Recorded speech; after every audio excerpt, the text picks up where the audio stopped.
All right, can everyone hear me? Awesome. We are going to get started. People want to trickle in. They are welcome. Thanks for coming. So the title, let's see, A Non-SEO's Guide to the Power of Search Behavior.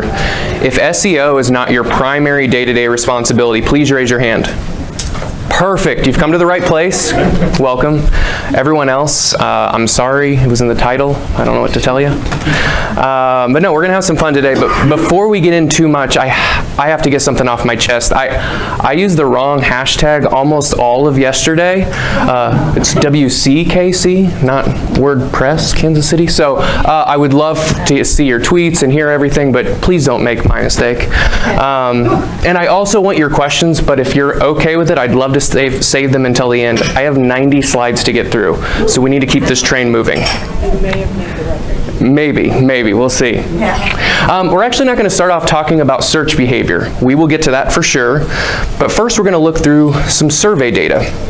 Now, some of you just lean forward in your seats a little bit, eager to nerd out as we look through this data, but a couple of you cringed a little bit and looked towards the door. Please don't leave. I predicted this. And I tweaked the rest of this presentation just a little bit so that everyone could be intrigued. Problem solved. All right.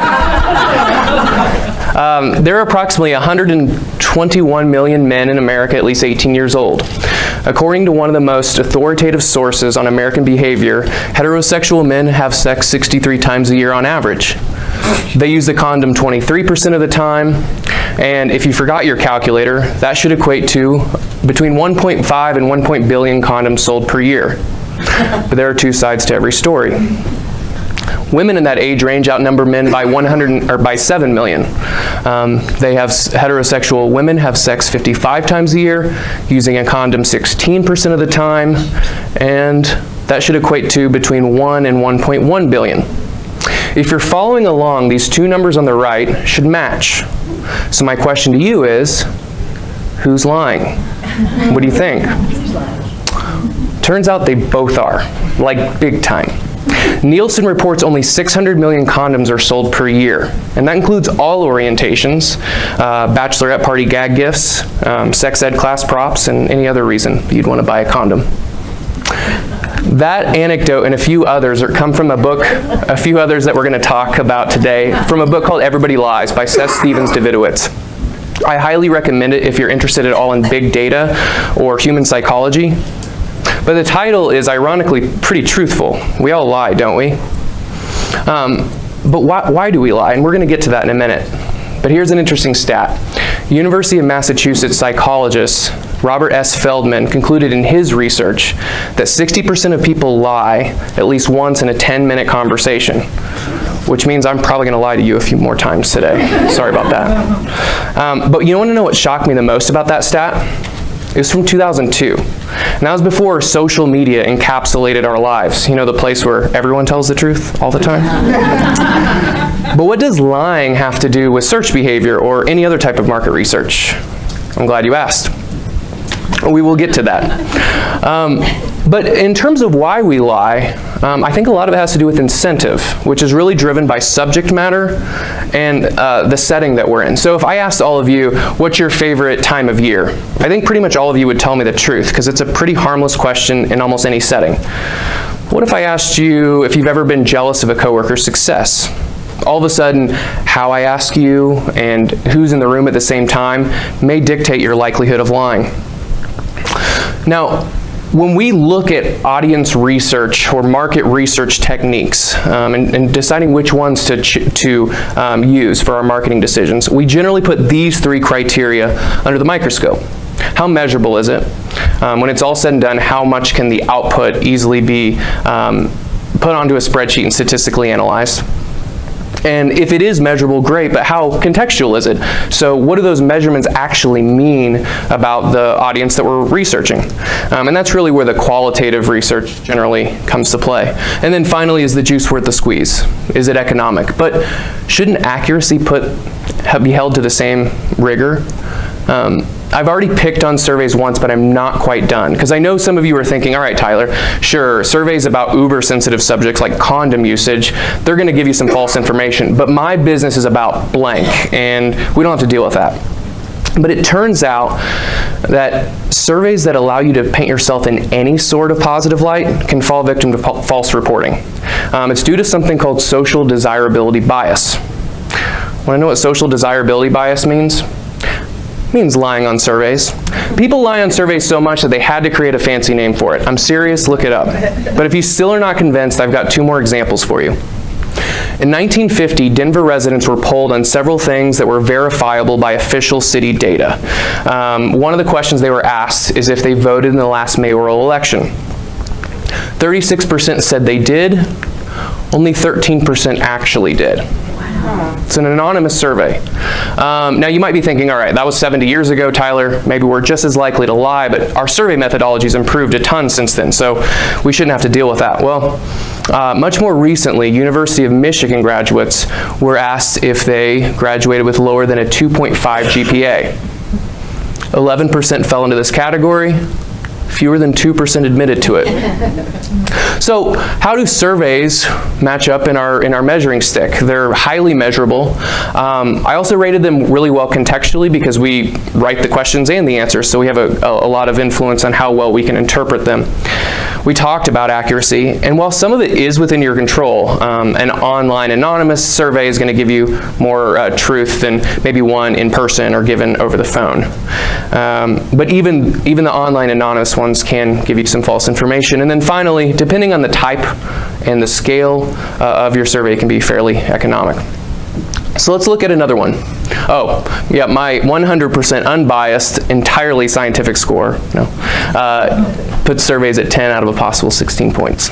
So let's look at surveys. I don't think there's as much of a misconception on the propensity for inaccuracy with surveys. I think we know we're making a trade-off. We're trading statistical validity, this idea that who we're talking to is a valid representative sample of a larger audience, for deep, rich, qualitative insights, which we may not be able to find otherwise. But those rich qualitative insights are also not super measurable. And the more we make them measurable, the more we lose a lot of that context. So that's also a trade-off. So this loses a couple points and I gave it a score of an 8. Now let's look at the other end of the spectrum. There have been countless studies that have tried to reduce our complex and nuanced thoughts into a single number. Pupil dilation, skin responses to pictures, reaction times to words, those are just some examples. We've even found ways to map out our thoughts into 3D visualizations, which is mind-blowing. It's also mind mapping. I guess it's mind mapping. But there's only one problem. We don't know what any of these numbers actually mean, or we can't actually agree to it. So while it's 100% accurate and super measurable, we don't actually know what those measurements are really telling us about the people that we're studying. So the opposite end of the spectrum gets a similar score. Uh-oh. What about social media? Many suggest that social media, it's the new focus group. It's more immediate, there's more data, and you still get a lot of that, and a lot of times it's cheaper, and you still get a lot of the qualitative insights that you're looking for with focus groups. But what about its accuracy? If you haven't read this article from the New York Times back in January, I highly recommend it. Let's forget about the Russians for a second. We're doing our fair share of creating fake accounts just fine on our own. This article zooms in on a company called Devumi, which sells Twitter followers. And from politicians to professional athletes to actors, buying the perception of influence is a very lucrative business. But even when we set aside fake profiles, either from real people or bots, and we look at real people using social media, we find out that they're not being very real at all. The Atlantic and National Enquirer, two publications that have very little in common in terms of content, actually sell a similar number of copies per circulation. The National Enquirer actually sells a little bit more because it's a weekly publication. Google search data reinforces their similar popularity with a near 1-to-1 ratio in search volume. Want to guess how many Facebook likes? 1 to 1. No, I'm totally joking. 27 to 1 in favor of the Atlantic. Are we lying about how much we like the Atlantic? Are we conveniently forgetting to like the National Enquirer? Probably a little bit of both. But does this really surprise any of you? Don't we know this? Don't we routinely make memes of how social media is just a distorted view of reality? Me after drinking one local beer and telling everyone about it. That'll be some of us at the ruins today, at our after party.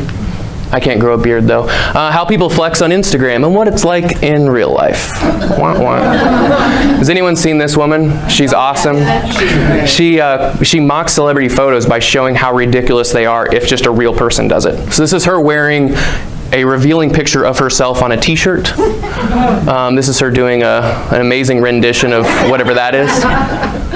Here's her copying Beyonce, but showing what motherhood more closely resembles. Yeah. It's funny, but there's also like an unsettling truth about it. We're not always who we say we are in social media. So I gave it 0 love in the accuracy category, but even with its drawbacks, social media gives us a lot of information and ends up with one of the highest scores we've seen so far. So I said earlier that incentive is really what drives our likelihood of lying. In terms of surveys, we don't have a huge incentive to lie, but not really one to tell the truth either. With focus groups, our incentive to lie grows a little bit because we want to avoid those face-to-face judgments. Similarly, we crave admiration, even if it's from a stranger. Our desire or incentive to lie with social media grows even more, or at least to embellish the good parts of our lives and to downplay or hide the bad or the mundane, because it influences how we're perceived by our peers. But what about search? There's not really an incentive to lie. There's actually a very powerful incentive to tell the truth. Think about it. The more honest you are with Google, the more likely you are to get what you want. And that powerful dynamic is what makes search behavior one of the most transparent reflections of reality. According to Seth Stephens-Davidowitz, the author of the book I talked about, over the last 3 elections, it wasn't vote registration rates, early voting movement, or the polls that most accurately predicted voter turnout in various regions. It was Google search data. Searches for vote, where to vote, how to vote were stronger predictors than any of those things I just described. Many attribute Trump's win not from more of his base coming out to vote than expected, but less of Hillary's. And the polls famously got this wrong. If you were looking in the right spot, though, Google got it right. Now, predicting voter turnout is one thing, but could Google search data actually predict the next president? From a strong statistically significant relationship found in the 2012 election, Stephens-Davidowitz correctly suggested Trump would be the next president just 3 weeks before Election Day in November of last year, or of 2016. I guess that was more than a year ago. And it wasn't searches for Trump or searches for Clinton. A search for a single candidate doesn't really tell us much about how someone feels about it. It's actually searches with both candidates in the same query. But wait, how could searches with both candidates point to the favorability of just one? Whoever's listed first. A search for Trump versus Clinton would be more likely searched by someone who favors Trump, or Clinton-Trump debate would be more likely searched by someone who favors Clinton. And at least in the 2012 and 2016 elections, the order was a strong predictor of affinity. And I wonder how any of this may translate to your business when a brand or your business and a competitor are searched within the same query. So because it's highly measurable, fairly easy to understand, really accurate and cost-effective, search leads the way, at least in my unbiased score, with 12 out of 16. But 12 out of 16 is 75%. I mean, that's not perfect. So what is holding search back? Dramatic pause while I drink. First is context. To really understand a search query, we have to be able to answer 2 questions with a reasonable amount of confidence. Who is searching it, and what are they looking for? And some searches are downright ambiguous. Take a look at this search for doors back on March 9th. We have shopping results for doors. We have general door and furniture information. We have news about the Interior Secretary's $139,000 door upgrade. and some results about, or information about the rock band from the 60s and 70s. So even Google, who is as smart as it gets, is like, I'm not really sure, like, here's all the doors, just good luck, you know? And sometimes we have real data that can back up and or help explain, like the example with the order of the candidates are searched, but sometimes we're left with a question mark. Another key drawback for search, which is not specific to it, but I think is amplified by it, is this combination of dimensionality and confirmation bias. Have you ever heard the saying, even a broken clock is right twice a day? Well, that's a very rudimentary explanation of dimensionality. It essentially means that when we're dealing with lots of data, we're bound to have random things correlate just by mere chance. And the more data that we have, with search there's a lot, the more likely this could happen. Confirmation bias is just simply our tendency to interpret data in favor of the way we already thought or the way we already hoped before we did the research. I love this quote by Houston Rockets general manager Daryl Morey, not just because he's the general manager of my favorite basketball team, go Houston, but analytics are used much like a drunk uses a lamppost for support, not illumination, which is so true. So if we have a tendency for confirmation bias and a data set that makes dimensionality more likely, then we're at real risk here for some misleading research. There's also the penchant for the repugnant. What do I mean by that? If social media is where we overemphasize the good in our lives, it's reasonable to assume that search is where the unsavory is more likely to take place. And whether that's super shameful, like wondering if it's okay to like your sister, or if it's slightly embarrassing, like putting rug on your carpet, which I didn't know was worth second guessing, but now I'm confused, and now I'm a little embarrassed. I need to go check, so. And then the final main drawback of search behavior is one we have complete control over, and is ultimately why I'm talking to you today. Too often, search behavior is only used to inform SEO or PPC. When I search what is keyword research in Google, this Wikipedia page is what shows up first. Let me save you some reading. Keyword research is a practice to achieve better rankings in search engines. Now, even though I see this every day, when I stop and think about it, this is exactly how I feel. Are you kidding me? Using keyword research just for SEO is like using duct tape just to fix leaks. Sure, it's a great use case, but there's so much more. I mean, think about duct tape. It's used for everything, like human fashion, cat fashion, parenting, you know, all the big ones. Or maybe it's maybe it's just the word itself. Maybe keyword research has lost its luster. Like, maybe it just makes you think of, you know, long lines of data in a spreadsheet, or weird people who talk about self-referential canonical tags and redirect chains. I think we should rebrand it today. What do you think? So in the book Everybody Lies, the author often describes keyword research as digital truth serum. Now that sounds cool. I think we could get more people behind that. But I don't know if that's it. I feel like we may only get one chance at this, so let's think a little bit more. Ooh, aggregated mind reading, huh? Now I could get on board with that, but I'm not feeling it. I feel like we'll know it when we feel it. Gosh darn. Oh, I got it. Bitcoin. There it is. That's all we need to know. All right. No matter what you want to call it, I hope you're starting to understand the powerful opportunity and resource that search provides in our ability to really understand the audience that we're researching. All right, Simon Sinek says start with why. I did that. We're going to get into the how. The rest of this presentation, we're going to go over two things. One is how to do keyword research, at least a basic quick tutorial of how to do keyword research. And number two is how to apply that keyword research to various set of things, not just SEO, not just your website. Okay, I will say, if you care about this, if you're serious about this and you have the capacity, have an SEO professional do it. There's nothing I can say in the next several minutes that's going to make you as effective as someone who does this on a daily basis, but I do think that there are times when we don't have all the time or we don't have the resources, and it's important that everyone has some basic skills to do quick directional research. I'm only going to share free tools or freemium tools and only give you tips that don't require any SEO background. We're going to use a fake company for this. I purposely chose an industry I know almost nothing about.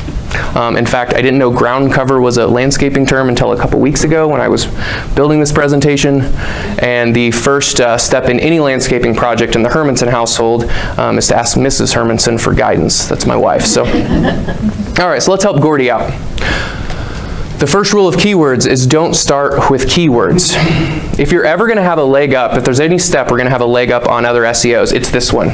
Honestly, too often we jump right into a keyword research tool without first slowing down and stopping and understanding more about the industry, the competitive landscape, the product, and most importantly, the customer. Now, we'll talk more about this in a minute, but I think if you're an in-house marketer, if you're a one-man show, one-woman show, you may already know a lot about your space, but if you're an agency or if you're dealing with multiple fields, I would never, ever, ever skip this step.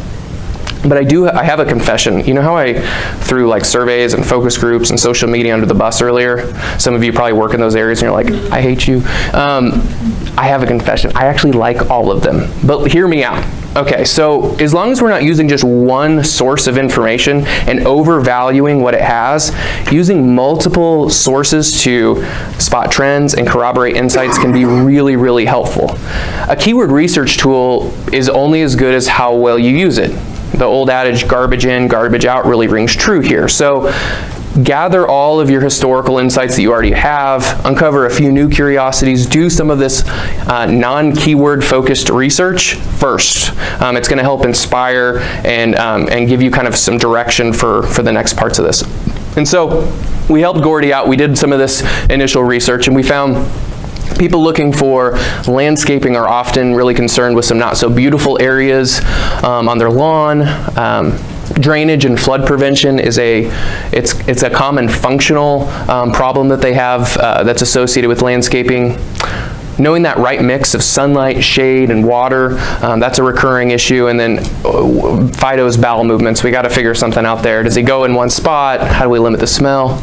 All of that. Now, obviously, I didn't actually do a real focus group or a survey for this fake company. And I told you I didn't know anything about landscaping, so I couldn't make it up either. So I used this tool, keywordit.com, and yes, that's with 2 Ds. And I found it really helpful. It's not always going to be a home run, but it can be useful. So what it does is it searches within the subreddit of your choice on reddit.com and pulls the most common words and phrases used. So definitely jot that down and give it a look. Number 2, find out what's already paying the bill. So we've done our initial research. Now we want to see where Google already finds us, the terms Google already associates with our brand. Think about it. If Google is the most sophisticated algorithm you and I know, then shouldn't we pay attention to the words that it already finds us relevant for? A great place to start here is Google Search Console. It used to be called Google Webmaster Tools. That may be more familiar to some of you. A couple things about it. It gives you real search data, not just rankings, but actually where you're getting impressions and clicks. It's also free. And for a lot of you, it may already be set up on your site, which is really helpful. So you just simply log into the Google account that has access to it, select your site, and under search traffic, there's a link that says Search Analytics. You can splice and dice it by a lot of different ways, devices, pages, whatnot. You can expand the date ranges. Google's rolling out a beta version that goes back 16 months. It has only been 90 days, but a lot of good information here. Second is on-site searches. So when I told you earlier, when we're trying to kind of diagnose a search term or try to understand it, we need to ask ourselves who's searching it and what are they looking for. But we're always making some sort of an assumption there due to the anonymity. We never know for sure. However, when someone is actually on your website, they're infinitely more likely to be your target market than some random person on Google. A lot of you have an on-site search feature here.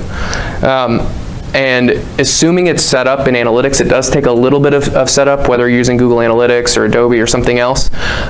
You can see what people are searching on your site. Mine this information. Take a look at this. It's going to be lower volume than what you're normally used to if you're looking at keyword research, but these are your target. This is your target market, and this is showing what they care about and maybe where your website could be falling short. And then ranking data. Where are you already ranking and where's your competitors ranking? Did anyone see Alyssa Murphy's presentation from yesterday? Couple people? Cool. So she also recommended this and a couple other tools, which either means that these are really good tools, or I didn't have my presentation finished last night and I just kind of stole all of her material, so I'll let you be the judge. This tool is called Moz Keyword Explorer, and you can put in your website and a competitor's and so on, and see all of the ranking keywords that they have in their database. As far as free goes, it allows 10 queries per month for free, which isn't a lot, but what I like about it is it doesn't limit the number of results it gives per query. So if they have 15,000 words that you rank for, they'll give you all 15,000 basically. All right, so we did our original research, our non-keyword focused research. Then we jumped into where we're currently visible, where Google already associates with our brand. And those are going to really funnel into this step 3, where we're going to be doing more targeted research to get more robust lists. And I'm going to show you some of the best keyword generation tools out there. We're going to stick with Moz. That's a tool we just talked about. So not only can you put your domain in there, you can put a keyword in there. And I think it generally gives you 1,000 suggestions as long as it has that many for it.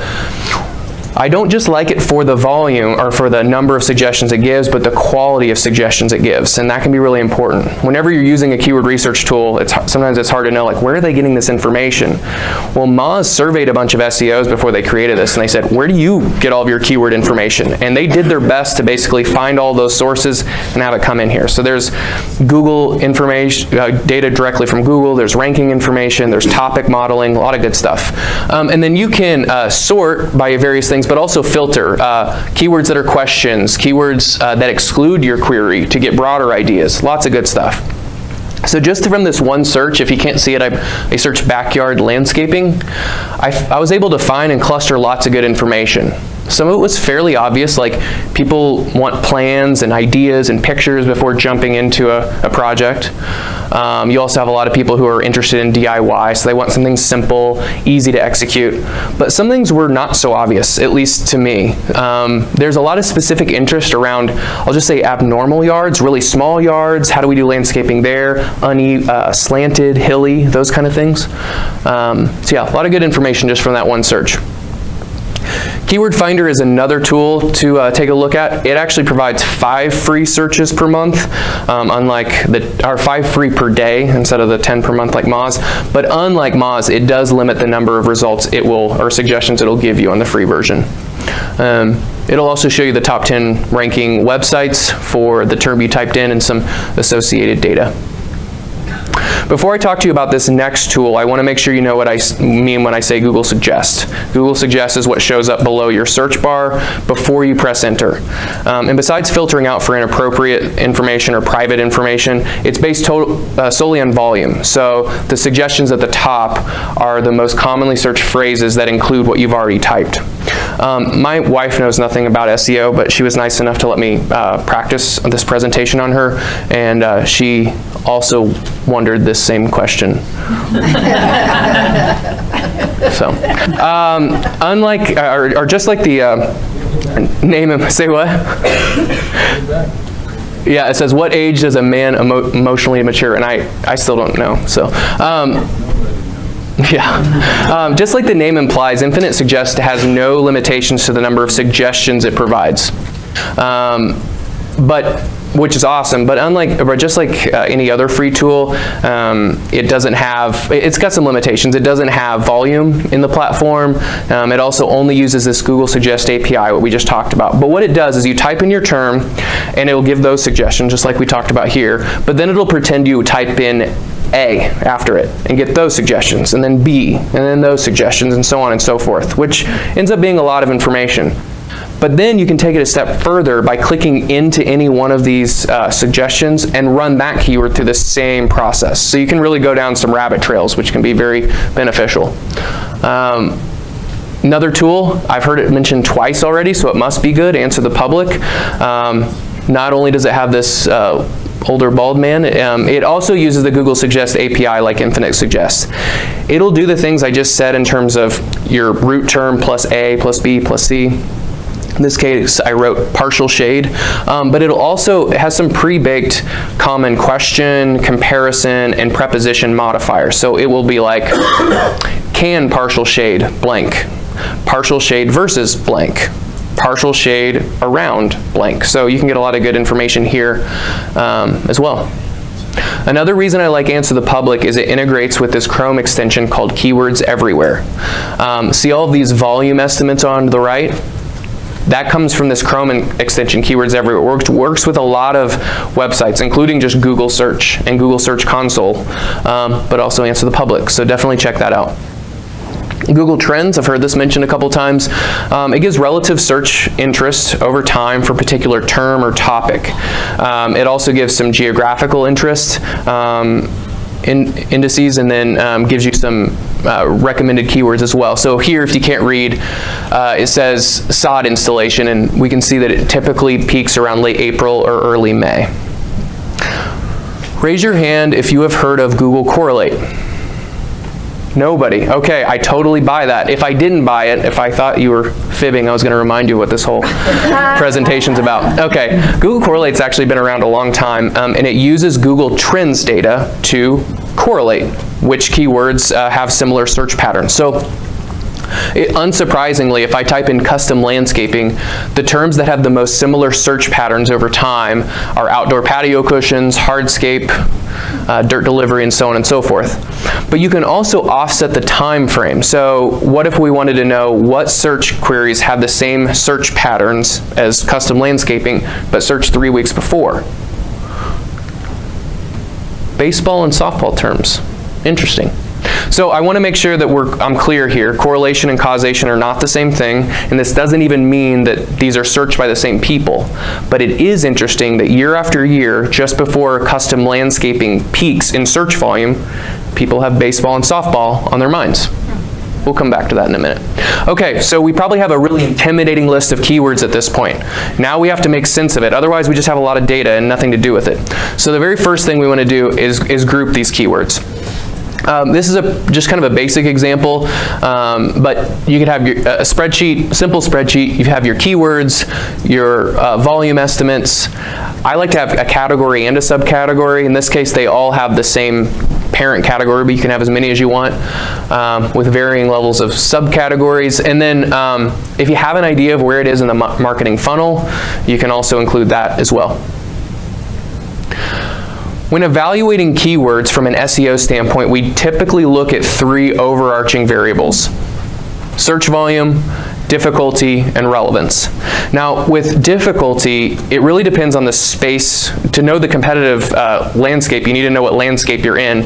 And since today we're not really talking about SEO, but how search behavior can inform lots of other things, we're not going to talk about that. With volume, these are my 2 favorite tools, Ahrefs and Moz, Keyword Explorer. The reason I like it, I can talk more about this afterwards, but I'm not going to go into great detail here, is Google keyword volume estimates. They're shaky, okay? So what's nice about this is they take that as just one input, but they also use clickstream data. And this sounds a little big brother and scary, which it kind of is, but it's real recordings of people searching, like billions and billions of searches a month. So they're actually looking at real searches as well to kind of make sense of it all. When it comes to relevance, the very first place I would query is your brain. I understand that whether a keyword's relevant or not can be subjective, it can be on a spectrum, but if you've done that upfront research we talked about, a lot of this is fairly intuitive. When it's not intuitive, type that keyword into Google and look at the search results. The closer those search results, if you're trying to look at who are those search results talking to, what are they talking about, the closer those audiences and topics are to the audience and topic that your intended audience and topic, the more likely it is to be relevant. When you're doing this, make sure that you're not logged into Google. Make sure you're searching privately. Otherwise, Google's going to tailor your search results to your history. And if you're in kind of a regional or you're in a different location and you want to see what the search results look like in some other region, you can go to isearchfrom.com and look at it from that perspective as well. It's also important to know that when you're trying to understand a search query, there's explicit and implicit clues. If we see a search for safest baby cribs 2018, there's some things that are obvious. We know they're concerned about safety. We know they're looking for options because they searched plural, and we know they're looking for something in 2018 or something recent. But there's some implied information. They're probably first-time parents. A lot of times parents reuse their cribs for kids number 2 and 3. They may not know what makes a crib safe or unsafe, but they know that those standards have probably changed since their parents were looking for cribs for them 30 years ago. They may be looking for other nursery items at the same time. Maybe safety is more important to them for a crib than cost or aesthetics. So these are things that are not obvious, they're not black and white, but there's some implied information in every kind of query, and that's a good thought process to go through when you're trying to understand what these queries actually say about the people. Okay, so up to this point we've talked about the unique value that search behavior provides in comparison to other traditional market research. We've also gone through a quick tutorial on how to do keyword research.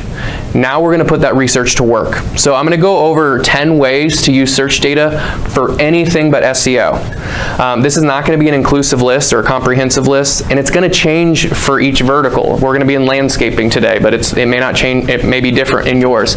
What I hope is that these 10, maybe a couple of them directly apply, but really I hope that these are good thought starters for you to start thinking of how you can use this powerful resource to help your own business. Number 1, job postings.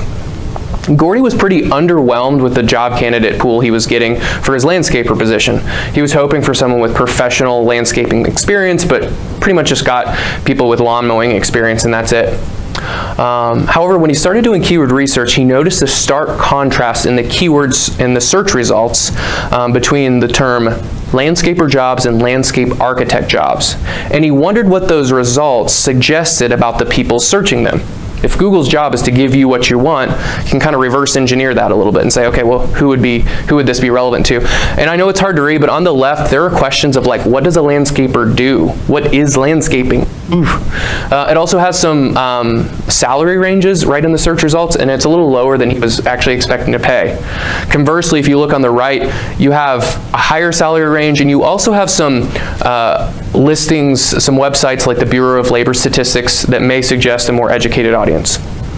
So while naming isn't everything, this simple change to just changing like the name of the job title could improve his chances of getting better quality candidates. Number 2, customer service. So pretend Gordy talked to his office manager and asked for a list of the most common questions or objections received by the customers. He then cross-referenced that to the most common topics that he found in keyword research. Now, a lot of those are going to match. There's going to be a lot of overlap, but there are going to be some unique things in both lists. So for some of the topics that are uniquely in the search behavior column, those may be things that customers often forget or don't feel comfortable bringing up on the phone. Having the office manager test incorporating those topics into the conversation could improve customer satisfaction and upsells. At the same time, some of the things uniquely in the right column may not be answered very well on the website, and these could be good ways to improve your website and make it a little bit more informative. Number 3, campaign development. Gordy couldn't help but realize or notice the prevalence of DIY-related searches when it came to landscaping. Now, he knew some of this was an inevitability, but he wanted to find kind of a gap or a middle ground between Gordy doing it all and DIY, because it's going to open up his customer pool a little bit. So that's when he came up with DIMY, do it mostly yourself. This is where Gordy could do some initial consultation with customers to help them kind of take it from there, set them up for success. And if they got hung up later, or if they tackled a bigger project in the future and wanted to leave it to the pros, he would be more likely to be top of mind. Number 4, media buying. I can't stress enough how awesome and informative Google search results are. Let's pretend Gordy found, gosh, that is hard to read, small backyard landscaping ideas was a really relevant term. That's what his target market's looking for. Scrape those results and look for advertising opportunities. This is a really smart way for paid and organic to work together. 5, brand name. So Gordy hadn't completely sold on Gordy's ground covers. He was pretty sure, but he had a couple others he was looking at. So he searched his actual brand name and nothing came up, which was good. But then he started searching some like predictable variations, like Gordy's Landscaping, Overland Park, which is where he's housed. And he found that there's actually a Gordon's Landscaping in the same city. Knowing that there are some overlap here and it could lead to some confusion, be a little bit harder to stand out from the clutter, he decided to go with a different name. Number 6, finding your niche. How many landscaping companies are there, and what makes any of them stand out? What if Gordy wanted to own a smaller part of the market rather than fight for scraps among all of it? Noticing this trend or this specific search interest in uneven yards and landscaping around that pointed to an underserved audience, an audience that needed, some expertise in this area. So by targeting them specifically, he could make a name for himself for a smaller part of the audience. Number 7, relationship marketing. This one's easy. Everyone should do this. If he finds out that landscaping searches for landscaping peaks at a certain time every year, he needs to be timing his emails and SMS messages to reach out to his customer base when they need him most. 8, affiliate relationships. There's clearly an overlap between landscaping and foundation repair companies, especially when it comes to water drainage, or so I found out. While a lot of these water drainage solutions require pretty significant work, Gordy is not really equipped for some of the more heavy-duty type of activities. So that's why it made sense for him to partner with another company, foundation repair company, to do customer referrals back and forth. And since one doesn't always precede the other in a specific order, it was a great way for both of these companies to have a new customer stream. Number 9, smarter targeting. You remember when we said earlier how baseball and softball terms seem to have a similar search pattern as custom landscaping that happened 3 weeks before? Well, assuming Gordy does residential and commercial landscaping, which this is a fake company, so we can assume whatever we want, why not target baseball and softball fields for business? Not only would that be good money in and of itself, it's a clever way to get in front of his B2C customers before they have landscaping top of mind. 10, social media. So I have another confession. I work in the healthcare marketing industry, and as much as we fight it, sometimes the agency and the client, we can just get trapped in our own pharma bubble speak, forgetting what's familiar to the patients. Similarly, Gordy kept using the term landscape design when he was talking to his social media following, and it wasn't until he started doing keyword research that he realized that people saying landscape design are actually usually looking for jobs or professional education or just some serious DIYers. So by modifying his language to landscape ideas or landscape planning, he's meeting the customers where they are or is following where they are to create a stronger bond as a result. All right, let's bring this home. So we learned today that keyword research acts as a digital truth serum and can be a great add-on or alternative to your traditional market research techniques. While it's best left to the pros, keyword research can be done by almost anyone and should be in every marketer's toolkit. Finally, keyword research should not just be used for SEO. There's such an incredible wealth of information. Like duct tape, it has multi-uses. Or at least that's what I've been telling you this whole time. I hope someone's been fact-checking this because, like I said, everyone lies. I'm just joking. Thank you so much. I really appreciate it. And I'm happy to answer any questions too. Sorry. Any questions come up? All right, you know it all. Great, perfect. Thank you so much. I'll be around for a few minutes after if anyone has anything. Thank you again so much.